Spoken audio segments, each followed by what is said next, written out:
Hello, Vikes. I'm Parker. And I'm Maddie. And this is HNHS Today for Wednesday, March 8th.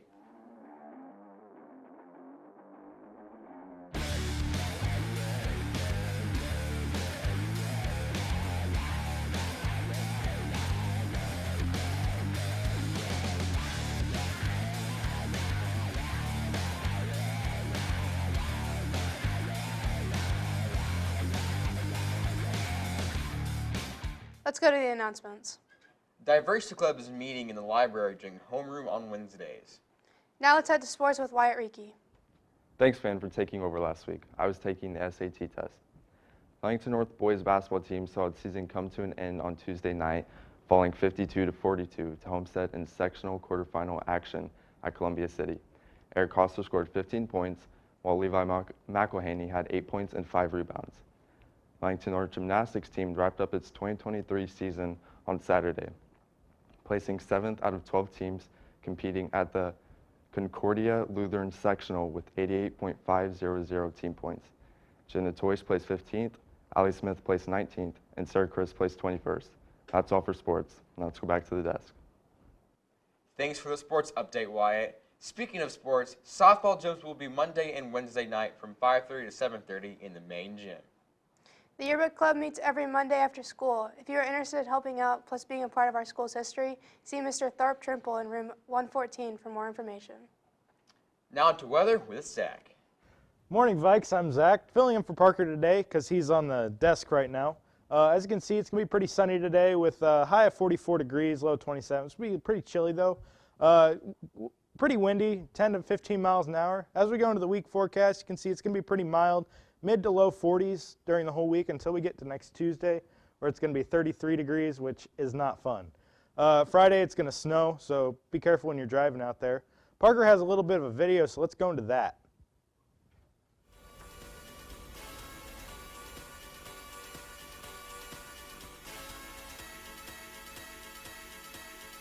One more time.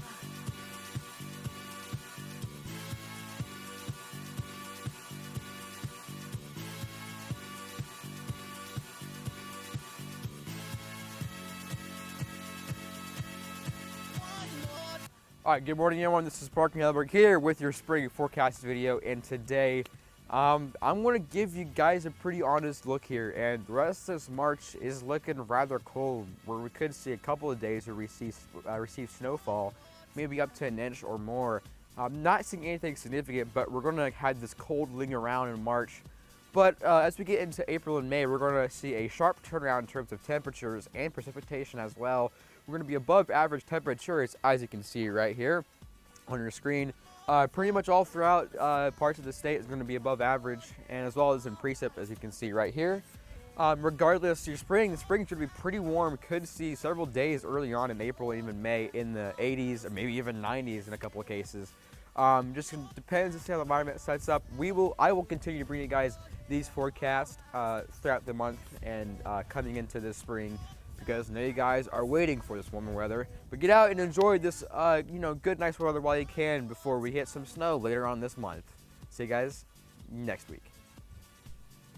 Good morning, everyone. This is your weather guy. keep rolling. Keep rolling.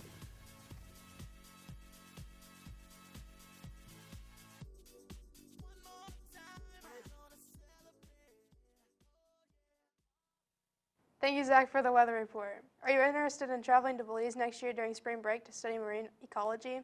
If so, see Ms. Leese in room 204 for more information. We are back with this week's game reviews.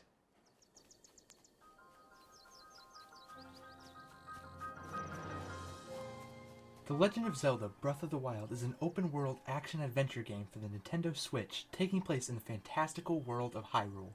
You play as Link and embark on a quest to recover your memories.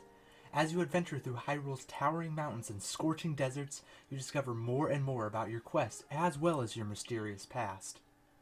The world of Hyrule is a beautifully crafted web of lush forests, tropical beaches, snowy peaks, and sweltering sands. The world feels alive and lived in, complete with plenty of puzzles, villages, and enemies to keep your exploration exciting. The amount of interactivity in the environment makes every step feel unique. You have the ability to tackle challenges in a multitude of ways.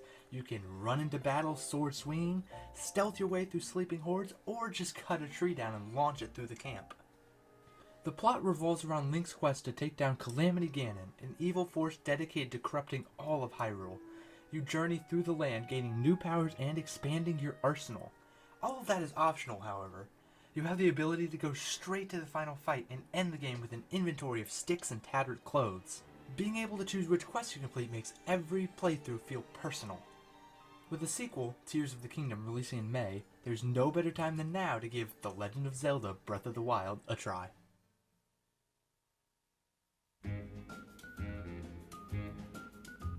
Fallout New Vegas is a masterpiece of post-apocalyptic role-playing that immerses players in a rich and detailed world of danger, intrigue, and moral ambiguity. Set in a future where the United States has been devastated by nuclear war, the game takes players to the Mojave Wasteland, a harsh and unforgiving desert landscape where survival is a constant struggle. As they explore this vast and treacherous world, players must navigate a complex web of factions, each with their own agenda and motivations. What sets Fallout New Vegas apart, however, is its deep and intricate role-playing mechanics. Players can customize their character with a vast array of skills and abilities, and their choices and actions have a tangible impact on the game's narrative and world. With a stunningly realized world, memorable characters, and thought-provoking exploration of themes, morality, and power, Fallout New Vegas is a must-play for anyone who loves immersive, story-driven role-playing games.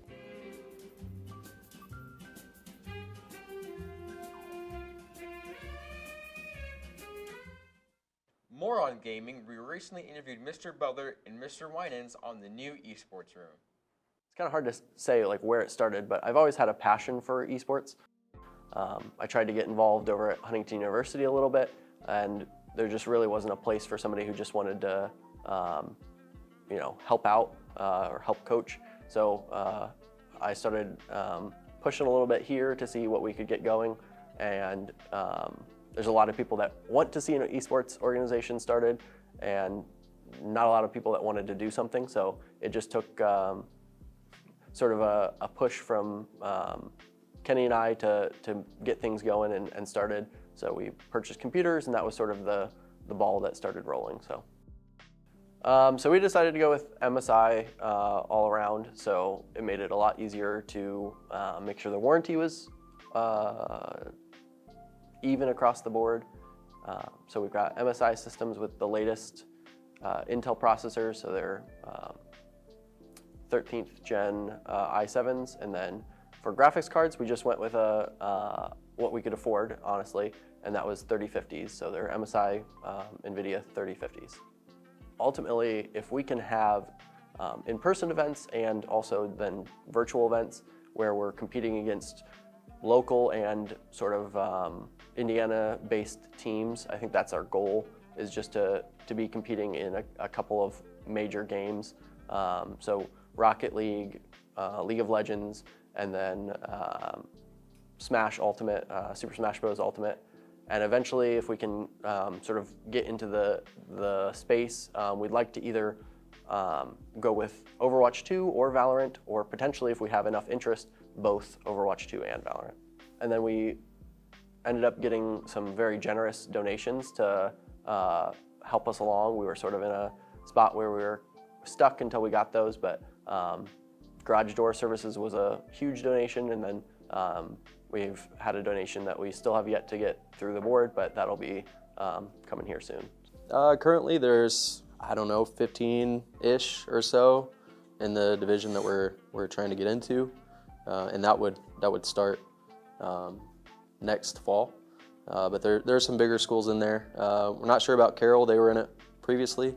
But that's a closer school that was in it. Might be in a different division now, but that would be a closer one. Snyder is probably another name that kids have heard. Elkhart, there's a lot of schools around the Indy area, including suburbs of Indy, like Fishers, some bigger schools like that. So yeah, there's some known names and some unknowns, so kind of exciting. Interest has started to peak again, just because students are actually seeing a tangible being created, whereas before it was all just kind of hearsay, or or this is our plan moving forward. But now that students have watched the arena develop, the interest has peaked again. So we're excited about that. Well, this is my 9th year of teaching. My 2nd year of teaching, there was a teacher that hosted a game club, which was just more of a casual, come as you are, just play whatever. Even kids would just bring their own console and they'd play for an hour or so and then, head on home. But I kind of took that over. It kind of fell in my lap. I've always been into gaming, more from the casual level, gradually, competitively. So that's kind of where my role started, was just the teacher that knew and enjoyed playing games, and then also hosted a game club. Now the transition is phasing out of that and then obviously going into more of the competitive level. So I think you'll see, not just here, but I think you'll see esports flourish for years to come. Kids are gaming even earlier, at earlier ages than even what I did. They're in that aura all the time, and I think again it'll grow to the level to where it's known as a sport at a school. Congrats to the varsity seniors for winning grand champion against rival Homestead at the 26th Cherubusco Invitational this past weekend. That is everything we have for this week, Vikes. We hope to see you next week. Everything I got could fit inside a suitcase. Yeah, they could try to make me quit. Yeah, stay in your lane. You ain't on my road trip. And it's kind of funny, people throwing shade. I'm just doing me. I don't got no bad days. Yeah, they could try to make me quit. Yeah, stay in your lane. Yeah, we off the top back 85. That's the way we like to drive. Doing donuts, all the neighbors know us. Yeah, we outside.